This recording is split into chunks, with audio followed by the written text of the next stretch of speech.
기도하겠습니다. 오늘도 저희들을 사랑으로 인도하시고 이 아침에 저희들의 형편이 어떠하든지 주님의 부르심 앞에 이만큼의 믿음을 가지고 순복하게 하시는 주 여호와 하나님 아버지의 은혜를 감사드립니다. 하나님께서 저희의 삶을 주관하시고 늘 인도하여 주심을 저희들이 이렇게 고백을 하면서도 여러 가지 형편 가운데에 때로는 그 믿음의 고백을 잃어버리고 말 때가 있습니다. 하나님께서 주시는 종을 조금만 떠올려 봐도 형언할 수 없는 놀라운 사랑 앞에 있음을 깨닫게 됩니다마는 어리석은 저희들은 이 세상의 풍파에 시선을 빼앗겨서 두려움에 빠져서 주님을 온전히 의지하지 못하는 중에 살 때가 참 많이 있습니다.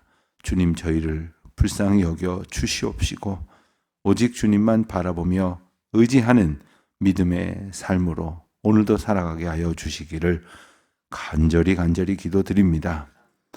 저희가 종종 넘어지오나 다시금 저희들을 불러주시는 하나님의 은혜를 힘입어 일어나게 하셨던 것처럼 혹 지금 지쳐서 쓰러져 있는 이들이 있다면, 주저앉아 다시 일어날 소망을 갖지 못하는 이들이 있다면 하나님 이 아침에도 만나주시고 다시금 붙들어 주시고 또 말씀 가운데에 풍성한 은혜를 누리게 하여 주시기를 기도드립니다. 아버지 하나님, 특별히 병중에 있는 우리 교우들 위해서 기도합니다.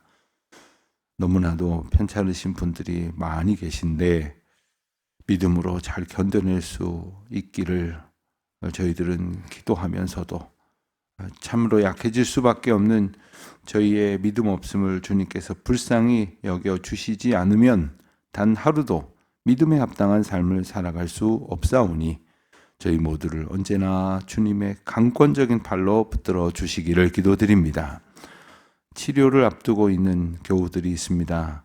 치료의 과정 중에 있는 분들도 있습니다.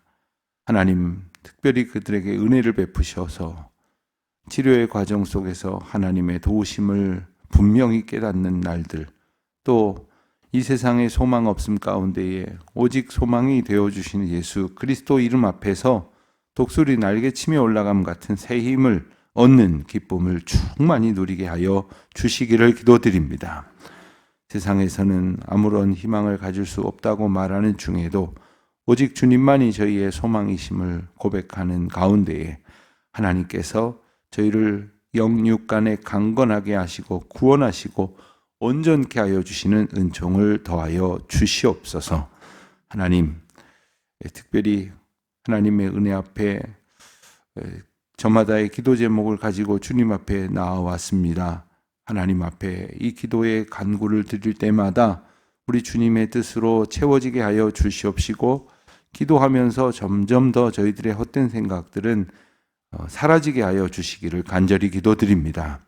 저희들이 자녀들을 양육하면서도 또 이제는 장성하여 출가하여 이제는 자녀들을 위해서 기도할 때에도 오직 하나님께서 저희들을 지켜주시기만을 간절히 바라는 믿음의 고백이 있게 하시고 또한 저희들이 그렇게 기도하는 것처럼 저희들의 자녀들도 그와 같은 믿음의 날들을 살아갈 수 있도록 붙들어 주시기를 간절히 기도드립니다. 이때를 위하여 어린 자녀들로부터 저희 교회에 보내주신 우리 다음 세대를 정성을 다해서 양육하게 하시고 정말 복음을 전하고 심는 선교와 전도의 자세로 매 순간 애쓸 때마다 결실하는 기쁨도 얻게 하여 주시기를 간절히 기도드립니다.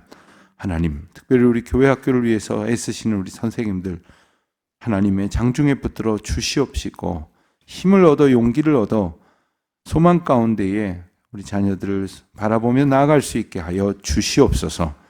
예배당 건축의 귀한 사명 앞에서 저희들이 기도하는 그 모든 간구가 하나님께서 세워주시지 않으면 파수꾼에 지키는 것도 인간이 집을 세우는 것도 그리고 노력하는 것도 다 헛된 줄 고백하는 믿음 가운데에 이루어지는 역사가 되게 하여 주시옵시고 예배당 건축의 귀한 역사를 보면서 저희들의 믿음도 주님을 향한 고백도 올려드릴 찬송도 든든히 더 쌓여지게 하여 주시옵소서.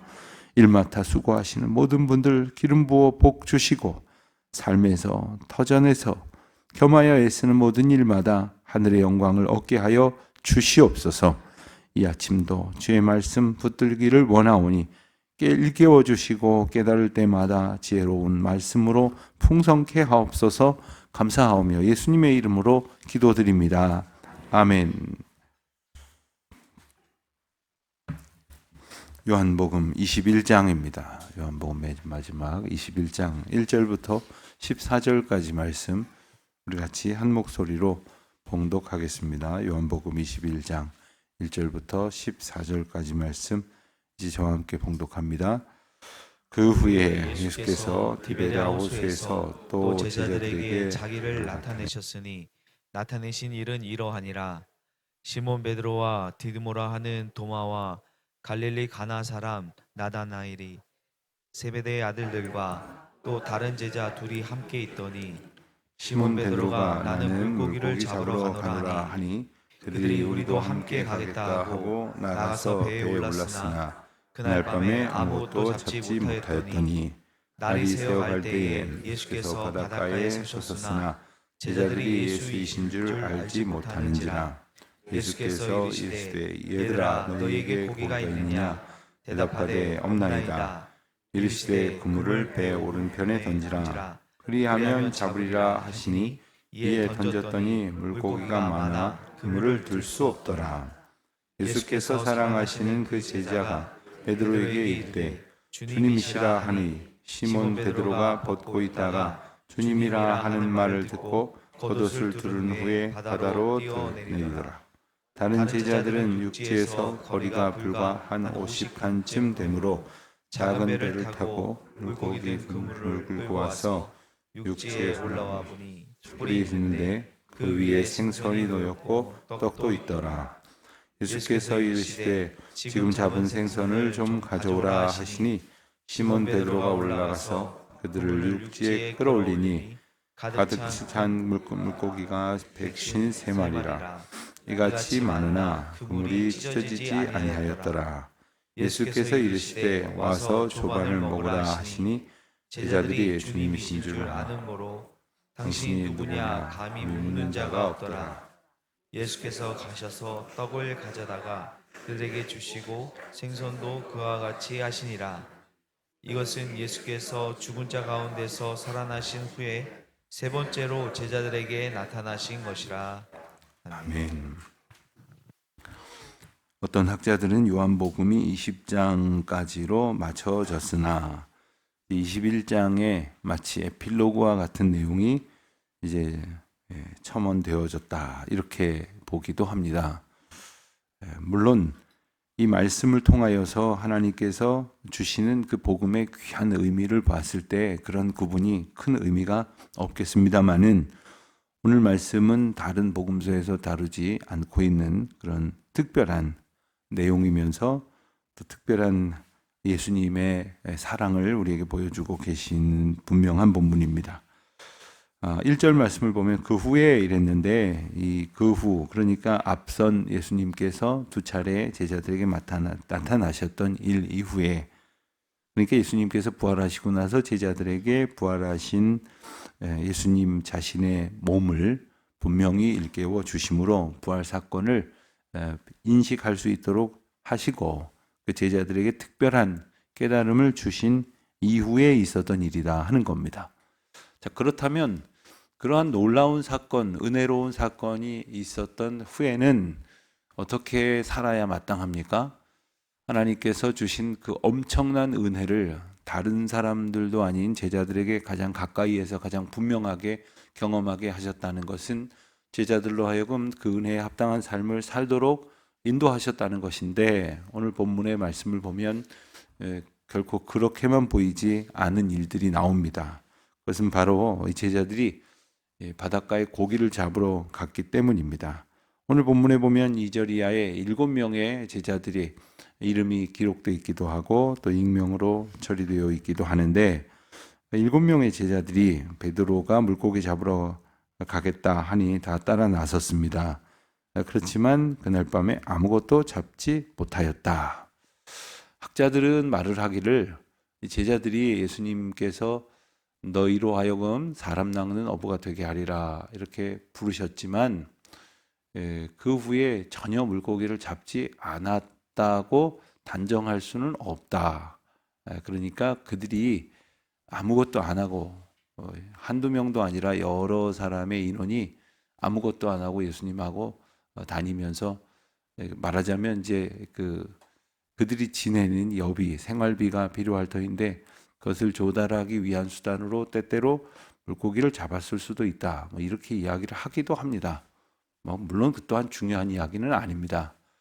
어쨌든 그들은 물고기 잡는 데 있어서 초보자들이 아니라고 할 수 있겠죠. 그리고 물고기 잡으러 간 곳도 처음 간 곳도 아니고, 그리고 그들이 물고기 잡는 일을 하루 이틀 한 사람도 아닌데 그날 밤에 그들은 헛수고를 하고 말았습니다. 때로는 자기들이 익숙해서 그 일의 자리로 돌이켜 갈 때가 있는데 그 일이 뭔가가 이제 성과를 낼 만한 일이라고 생각을 했기 때문에 그랬겠지만 제자들의 경우는 전혀 어떠한 결실도 얻지를 못했습니다. 제자들이 물고기를 잡으러 갔다는 것은 지금 예수님과 이제 함께 있지 않았다는 얘기겠죠. 예수님이 찾아와 주심으로 만나시게 되었지만 예수님과 함께 있지 않았습니다. 그러니까 그 후에 어떤 일이 있었는지에 대해서 예수님이 제자들에게 처음 만나 주신 이후에 어떤 일이 있었는지에 대해서 성경 내용만으로는 우리가 분명한 전후 사정을 추론하기 어렵지만 제자들이 지금 도로 자기들의 삶의 자리로 되돌아갔다, 옛 자리로 되돌아갔다는 사실만큼은 분명합니다. 그러니까 예수님께서 제자들을 부르시고 그 십자가의 길을 그들로도 경험하게 하시고 그리고 다시 만나 주시면서 사명을 주셨음에도 불구하고 그들은 그냥 도로 삶의 자리로 내려가 버렸으니 이것을 복음서의 비유적 의미로 말한다면 그들에게 주신 믿음과 사명이 뿌리를 깊게 내리지 못하고 말았다는 것이 될 것입니다. 어떤 일을 하는 데 있어서 이것이 뿌리를 내리기까지는 상당한 수고와 노력이 필요합니다.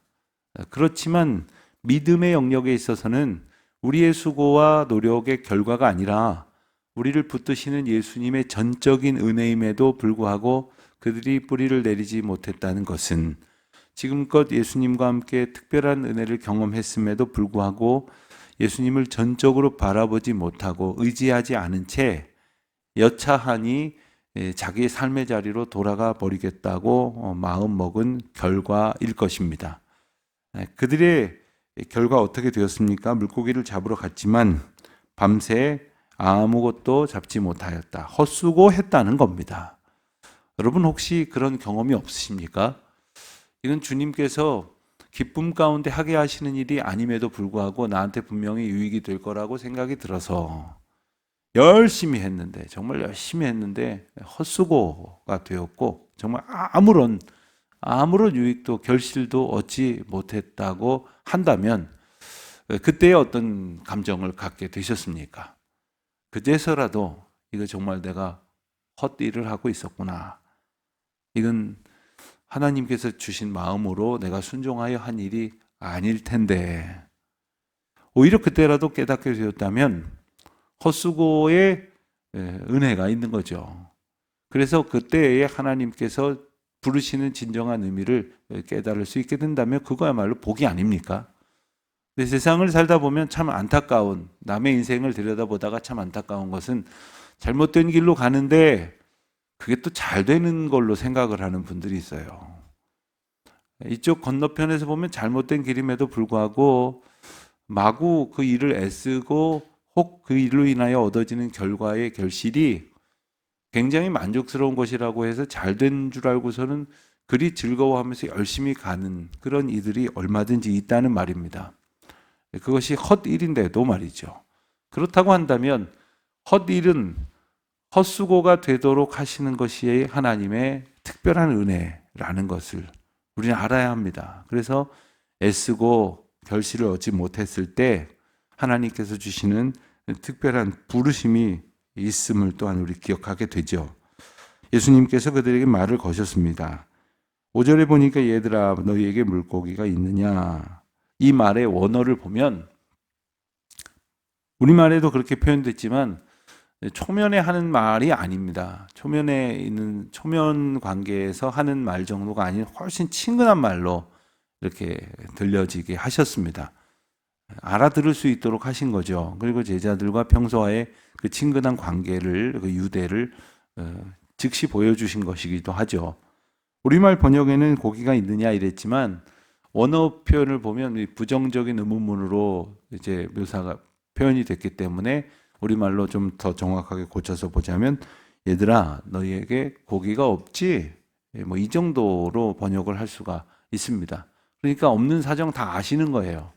근데 이쯤 말씀하셨으면 알아들어야 되는 것 아닙니까? 그런데 예수님이 누구신지 알아볼 생각은 안 하고 그저 대답만 합니다. 없나이다. 그때 예수님께서 그물을 배 오른편에 던지라 이렇게 말씀을 하십니다. 어느 연극을 보니까 이런 대사가 이 가운데 포함되어 있더라고요. 누신지 모르지만 저희가 여기서 물고기 밥이 아니라 물고기 잡느라고 밥을 여기서 그물밥을 먹은 지가 하루 이틀인 줄 아십니까? 보아하니 물고기 한번 잡아본 적도 없고 그물 한번 쥐어보신 적도 없어 보이는데 저리 가십시오. 뭐 이런 대사가 나오는 연극을 한 편 본 적이 있어요. 뭐 아직까지 예수님을 정확하게 알아보지 못했기 때문에 성급한 베드로나 다른 제자들이 혹 그렇게 반응을 했을런지도 모르겠습니다. 가만 보면 우리가 예수님께서 말씀을 통해서 일깨워 주시고 세상 정황을 통해서 깨우쳐 주시는 하나님의 특별하신 은혜 앞에 제가 더 잘합니다. 이러고 있는 거죠. 병원에 가서 의사 선생님들이 제일 난감할 때가 어떤 때라고 그러냐 하면 이렇게 저렇게 잘 설명을 해드렸더니 아닙니다. 제 병은 제가 합니다. 이러고 나온다는 거예요. 의사 선생님은 정확한 그 기계를 가지고 자료를 가지고 판독해서 그렇게 진단을 했는데 비록 자기 몸이지만 알 수 없는 자기 자신이 아무런 전문적 지식도 없는 자신이 제 몸은 제가 합니다 하면서 손사래를 칠 때 얼마나 황당하겠습니까? 예수님 앞에서 혹시 우리가 그런 삶을 살아가고 있는 것은 아닐까 생각해 보는 거죠. 예수님께서 이제 그물을 던지라 했더니 많은 물고기가 잡혀서 예수님이 누구신지를 비로소 알아보았습니다. 베드로 성격은 여기서도 본문에서도 이제 알아주도록 나오지요. 예수님께 뛰어듭니다. 바다로 뛰어들어서 예수님께로 다가왔습니다. 그리고 다들 물고기를 잡은 것을 끌고 와서 육지에 올라와 보니 숯불이 있었습니다.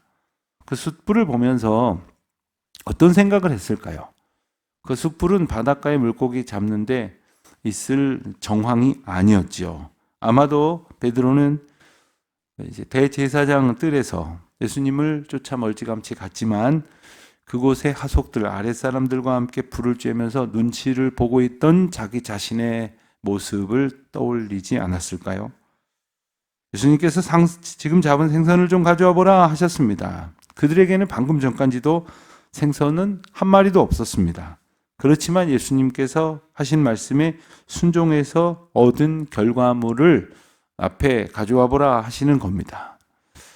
우리가 하나님 앞에서 하나님 말씀에 순종함으로 얻어진 결과로 살아가고 있다는 것을 깨우치는 것이 지혜이자 기본입니다.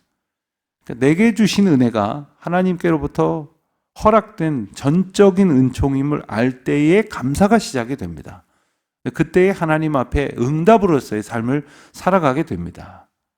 교회에서 헌신하시고 때로는 봉사하고 또 물질로 봉헌하는 그런 분들을 뵈면 무슨 책임감 가지고 하시는 분들도 있고요. 그리고 남의 시선 의식해서 마지못해서 하시는 분들도 있지만 그 모든 것의 기본은 하나님의 은혜를 깨달은 것을 기반한 감사의 순종이어야 한다는 사실임을 오늘 본문을 통해서 또한 깨닫게 하십니다. 지금 그들 앞에는 있을 수 없는 결과물인 방금 잡은 생선이 놓여 있습니다. 그것도 아주 큰 물고기가 작은 물고기면 뭐 이걸 셀만 했겠습니까? 큰 물고기가 153마리나 있었다 했습니다. 예수님께서 그 물고기 일부를 가져다가 이제 숯불로 구워서 상을 차려 주십니다. 조반을 먹으라. 조반을 먹으라. 누군가가 전혀 기대할 수 없는 상황 속에서 나의 결핍을 채워주기 위해서 이렇듯 필요를 채워주는 그런 은혜의 경험을 했다면 참 상황에 혹은 그 당사자에게, 대상에게 감동을 받을 수밖에 없을 겁니다. 예수님께서는 오병이어의 기적을 통해서 하나님의 엄청난 능력과 또한 영적인 권위를 보여주시기도 하시지만 어찌 보면 작은 소찬이라 할런지 모르지만 제자들을 위해서 특별히 준비한 아침상을 이렇게 허락해 주십니다.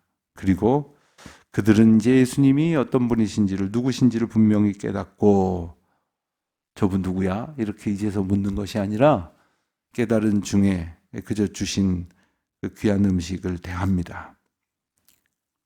하나님께서 오늘도 우리를 부르셔서 우리에게 주시는 은혜는 사실 생각지 못한 것이고 나의 어떤 수고나 헌신에 대한 보상으로 주시는 것이 아니라 그것과 상상할 수 없는 큰 전적인 하나님의 방식의 은혜로 우리를 오늘도 채워주신다는 것을 이렇게 또한 기대하게 됩니다. 무엇보다도 믿음의 길에서 잠시 끊어진 것 같았지만 오히려 그들을 찾아와 주신 예수님, 그래서 다시금 은혜의 길이 이어지게 됨으로써 견딜 수 없는 연약한 자들이 견디는 믿음으로 살아가게 하셨다는 사실, 다시 부르시고 다시 용납해 주시는 예수님의 은혜, 날마다 새롭게 힘주시는 예수님의 은혜를 오늘도 여러분 삶의 모든 시간 속에서 깨닫고 누리시면서 주님과 동행하는 기쁨으로 충만하시기를 주님의 이름으로 축원드립니다. 하나님 아버지, 오늘도 하나님의 은혜 안에 살게 하여 주시옵소서. 어리석은 저희들이 때때로 저희들을 소견에 오른 대로 행하고 그 길로 가려 할 때가 있으나 주여 긍휼을 베풀어 주셔서 은혜를 더하여 주셔서 주님의 임재와 주님께서 저희들에게 베풀어 주시는 특별한 사랑을 경험하게 하여 주시옵시고 깨달은 것 잊어버리지 말고 늘 감사함으로 추억하며 말씀 앞에 순종하며 주님 앞에 순종의 결과물을 기뻐 드림으로 살아가는 저희들 되게 하옵소서. 예수님의 이름으로 기도드립니다. 아멘.